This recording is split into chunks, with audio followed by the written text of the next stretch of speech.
We all look at our bank accounts and think the numbers we see there are our money. But let me tell you something surprising, that money isn't really there. This isn't a metaphor, and it's not a conspiracy theory either.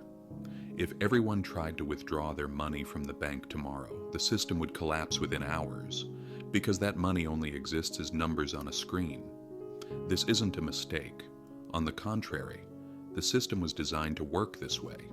It's called fractional reserve banking. What that means is simple. Banks lend out far more money than they actually hold. In short, the modern financial world is built on money that doesn't really exist. To understand how this all began, we need to go back in time, to the Middle Ages. Back then, money meant gold and silver. The wealthy kept coins, jewels, and precious metals in their safes. But carrying bags of gold around was difficult and dangerous. So people started leaving their gold with goldsmiths who had secure vaults.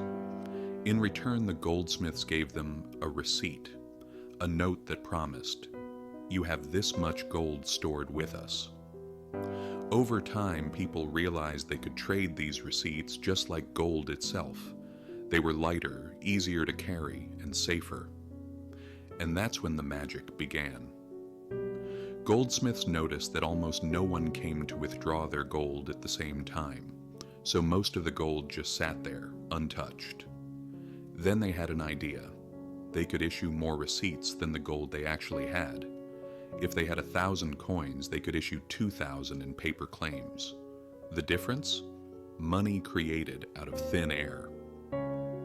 This was history's first real money creation trick, and it worked so well that the entire system eventually grew from it.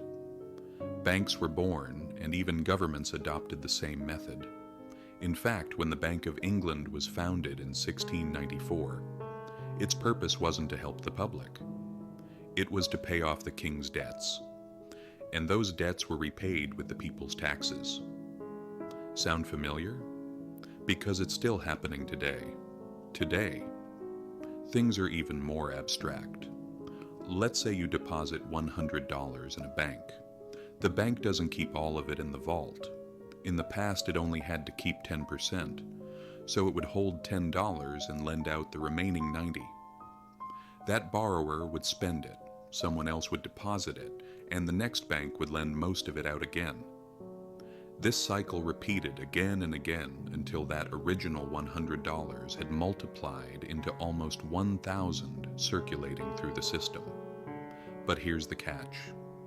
Only the first $10 actually exist. The rest? Debt. And here's the even crazier part. In the US today, banks don't even have to keep that 10%. Since 2020, the reserve requirement has been zero. That means banks are no longer required to hold any of the money they take in. They can lend infinitely, as long as on paper they look financially stable. Money today isn't gold in a vault or paper bills. It's just digital entries in a system. When you take out a loan, the bank doesn't hand you cash. It simply creates a new deposit in your account. That money exists because you agreed to owe it back. The system keeps running only as long as these debts are being repaid. If no one borrowed anymore, the money supply would shrink and the economy would freeze. In other words, the system needs people to stay in debt. And that leads to three inevitable results. 1. Inflation. Because the same money gets created over and over, its value falls. 2. Endless debt. Interest ensures there's always more debt than money to repay it. 3.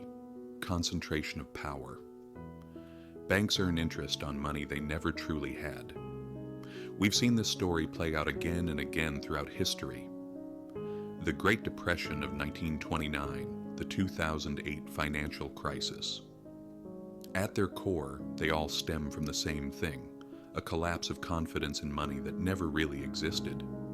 And each time, instead of fixing the system, we just printed more money and kept the illusion alive. But the lesson is simple. Real wealth isn't the numbers in your bank account. It's land, production, skills, knowledge. Things that hold value when the system shakes.